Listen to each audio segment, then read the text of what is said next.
জয় বড়মা। আমরা চলে এসেছি নৈহাটির বিখ্যাত বড়মার পুজো দেখতে।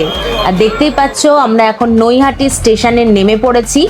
তো এখান থেকে আমরা যাব বড়মা দর্শন। আর ভিড় দেখো, জাস্ট ওভারব্রিজে ভিড়টা দেখো, সবাই যাচ্ছে বড়মা দর্শন করতে। তো এই যে হচ্ছে নৈহাটি জাংশন, এখান থেকে আমরা ব্রিজ পার হয়ে চলে যাব হচ্ছে 1 নম্বর প্ল্যাটফর্মের দিকে। ওদিকেই হচ্ছে বড়মার মন্দির।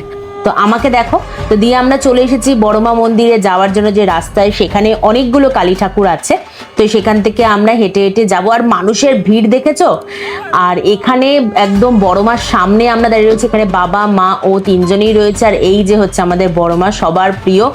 আর এখানে মানুষের ভিড় এতটাই, কিন্তু আমরা ভেতরে যেহেতু এসে গেছি মায়ের সামনে, একদমই দেখো ওকে ঠাকুরমশাই আশীর্বাদ করছে, বাবা রয়েছে, বাবা ও দুজনে মিলে ভেতরে ওখানে পুজো দিচ্ছে। আমি আর মাও সামনে দাঁড়িয়েছিলাম, মাকে দেখছি, বড় মাকে দর্শন করছি। আর মানুষের ভিড়, কত মানুষের আবেগ আর ভরসা হচ্ছে আমাদের বড় মা। তো সবাই মিলে বলো জয় বড় মা।